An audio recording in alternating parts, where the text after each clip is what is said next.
वक्त तो यकसान नहीं रहता, सुन ले जालिम। वक्त तो यकसान नहीं रहता, सुन ले जालिम। खुद भी रो पड़ते हैं और उनको रुलाने वाले। वक्त हमेशा एक तरह नहीं होता, कभी रुलाने वाले वो भी रोते हैं, या अल्लाह जिन्होंने पाकिस्तान में 75 साल से हमें रुलाया, अल्लाह इनको रुला तो दे, या अल्लाह इनको रुला तो दे। हर जमाने के अंदर लूसी लोग तो होते हैं ना, लूसी। तो कहा कि पकड़ करके इस मौलवी को लाओ जो मुझे हरामी कहता है। उस मौलवी को पकड़ करके लाया गया, उसके हाथ भी बांधे गए, पाँव भी बांधे गए, और कुछ लोगों को कहा कि दाढ़ी से इधर नीचे खींचो, दूसरों से कहा कि ऊपर वाला जबड़ा ऊपर खींचो, ऐसे खींचा, और उस आलिम की जबान निकाल करके उसको छुरी से काट दिया। हम लोग मौलवी लोग भी अकल है और इस किस्म के बेगैरत अकलमंद है। मेरी दुआ है जो हमारी मजलूम माओं की गैरत को गैरत नहीं समझते बहनों की, अल्लाह इनको इसके साथ इसी तरह कर दे, अल्लाह इनको भी इसी तरह कर दे, अल्लाह इनको इसी तरह कर दे, अल्लाह इनकी नस्लों को चुन चुन करके। और अल्हम्दुलिल्लाह अल्लाह ने कर दिया, लेकिन मैं भी अंधा हूँ और आप भी अंधे हैं, अल्लाह ने चुन लिया है अल्हम्दुलिल्लाह। आपके बड़े बड़े जिन्होंने जुल्म किया पाकिस्तान की तारीख, मेरा इतना हाफिजा तेज है कि अगर सुनाने पर आ जाऊंगा तो कुरान की तरह आपको सुनाऊंगा, लेकिन मैं वो सुनाना नहीं चाह रहा आपको। आपकी तारीख के अंदर कोई भी बड़ा आपका ऐसा नहीं बचा, उसकी गैरत बच गई हो, या ये कि वो इज्जत की मौत मरा, कुत्तों की तरह मरे हैं। फातबिरू या उलिल अब्सार, अक्लमंदो कुछ तो इबरत हासिल करो, कुछ तो इबरत हासिल करो। लेकिन वक्त तो यकसान नहीं रहता, सुन ले जालिम। वक्त तो यकसान नहीं रहता, सुन ले जालिम। खुद भी रो पड़ते हैं और उनको रुलाने वाले। वक्त हमेशा एक तरह नहीं होता, कभी रुलाने वाले वो भी रोते हैं, या अल्लाह जिन्होंने पाकिस्तान में 75 साल से हमें रुलाया, अल्लाह इनको रुला तो दे, या अल्लाह इनको रुला तो दे, या अल्लाह इनको रुला तो दे। रुलाया आपने बहुत, और भी रुला दे इनको।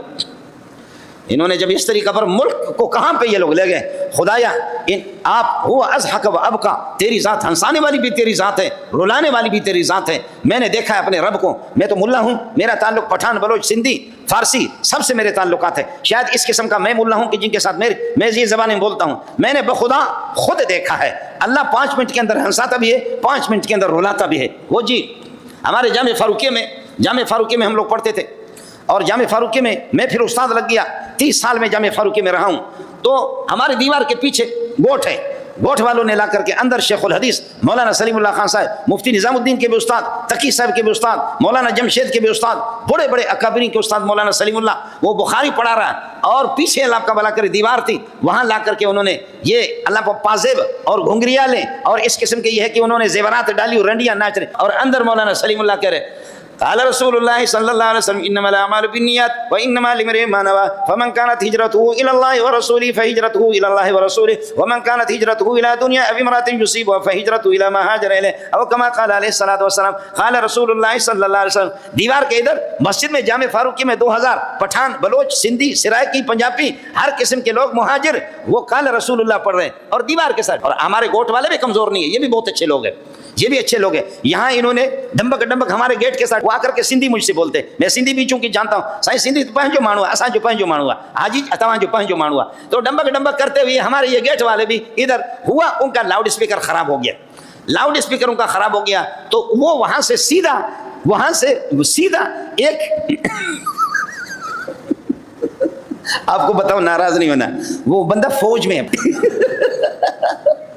तो ये मेरे गोट वाला वहां से उठ करके आया, हमारे मौजिन को कह रहा है कि जी हमारा लाउड खराब हो गया, और हमारे जो गाहक आए हुए और हमारे अपने रिश्तेदार आए, शादी या खुशी का मौका है, ये अजान वाले लाउड स्पीकर दे दो।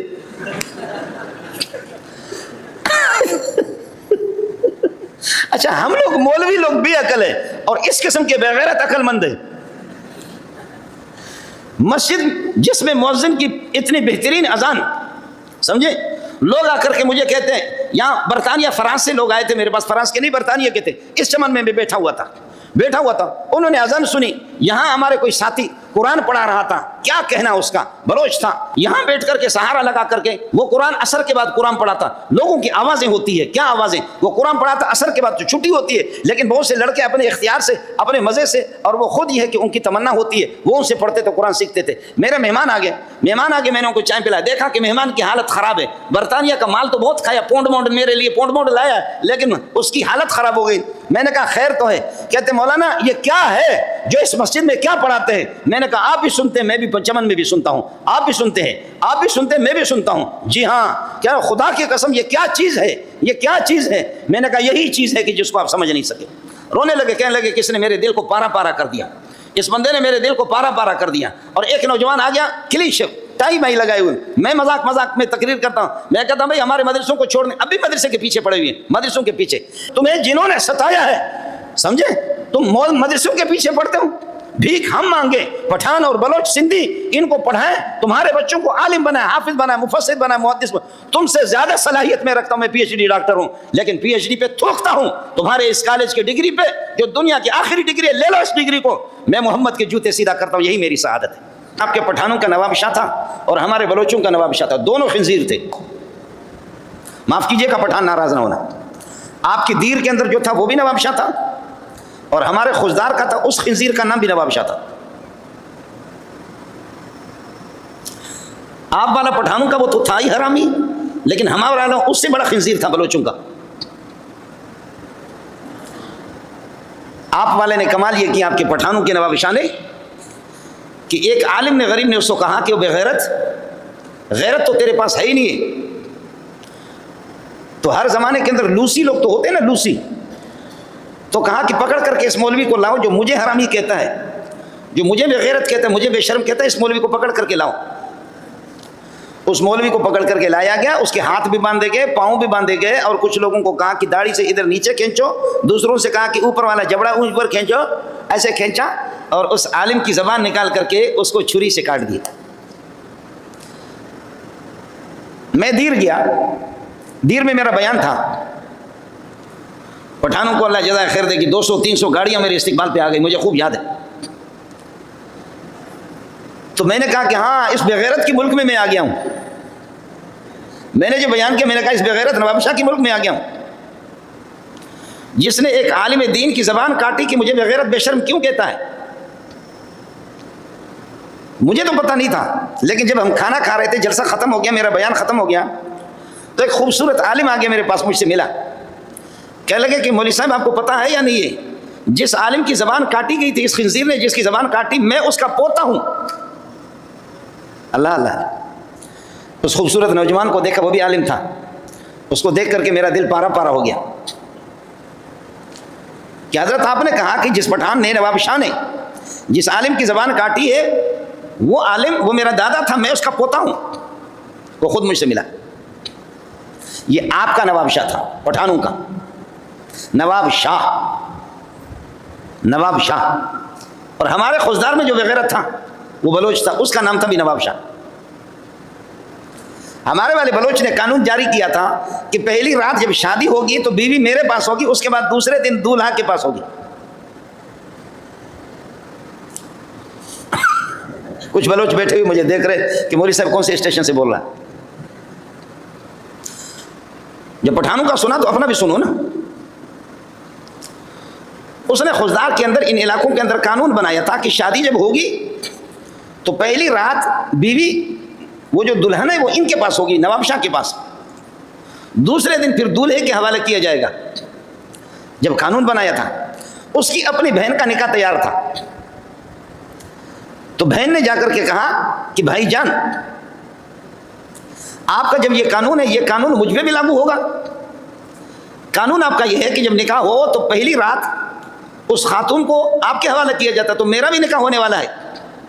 उसने कहा कि मैं बहन, मैं नहीं जानता, मैं अपने कानून को जानता हूँ। जानवरों वाला कानून, दरिंदों वाला कानून, खिंजीरों का कानून। तो बहन ने कहा कि मुझ पर भी ये कानून लागू होगा। कहा कि हाँ, आपको भी इज्जत नहीं छोड़ूंगा, आपको भी नहीं। वो पठानों वाले उस गैरतमंद को भी देखो और बलोचों के इस गैरतमंद को देखो। हमेशा हमने बेगैरतों को गैरतमंद कहा है, हमेशा बेगैरतों को हमने गैरतमंद कहा है। वलिल्लाहिल इज्जत वली रसूलिही वलिल मोमिनीन। इज्जत और गैरत तो अल्लाह के पास है और मोहम्मद के पास है। कहाँ जाओगे? और तीसरा नवाब शाह का मुझे पता नहीं है, वो दीर वाला नवाब शाह और हमारे खुजदार वाला नवाब शाह, और तीसरा नवाब शाह हमारे सदर साहब का नवाब शाह है। मैं उन तफसीलात में जाना नहीं चाहता। तो बहन ने कहा कि जब आपका कानून है कि जिसकी शादी होती है पहली रात में दुल्हन आपके हवाले किया जाता है, तो मेरी शादी होने वाली है। उसने कहा कि आप भी मेरे पास आएंगे, आपकी भी इज्जत में लूटूंगा।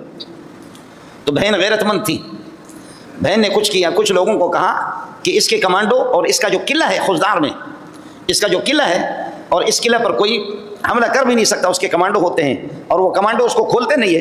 तो बहन ने कुछ लोगों को कहा, गैरतमंद लोग थे, बहन ने कहा कि मैं आ जाऊंगी, बुरके की हालत में आ जाऊंगी और आकर के फिलान टाइम पे आप लोग आएंगे तो मैं इनके गनमैनों से कह दूंगा कि ये गेट खोल दे, ये मेरे मेहमान हैं। और आप अंदर जब घुसेंगे, मैं आपको अंदर आपको मैं दाखिल करा दूंगी। दाखिल करने के बाद फिर तुम बलोच अपनी गैरत दिखा देना। तो कुर्द लोग थे कुछ, ये कुर्द, तो वो कुर्द कुछ गैरतमंद थे। उन कुर्दों ने जाकर के उसको, चूंकि बहन की निकाह के बाद वो बहन की इज्जत भी लूटने वाला था, तो कुर्दों ने जाकर के उसको टुकड़े टुकड़े कर दिए। अब वो कुर्द भी खुजदार में बस रहे हैं, बड़ी तादाद में कुर्द मौजूद हैं। लेकिन मैं जब जाता हूँ तो कुर्दों को सलाम पेश करता हूँ, यार चलो तुम्हारे बड़ों ने एक खंजीर को तो मौत की घाट उतार दी, बहुत बड़ा काम किया।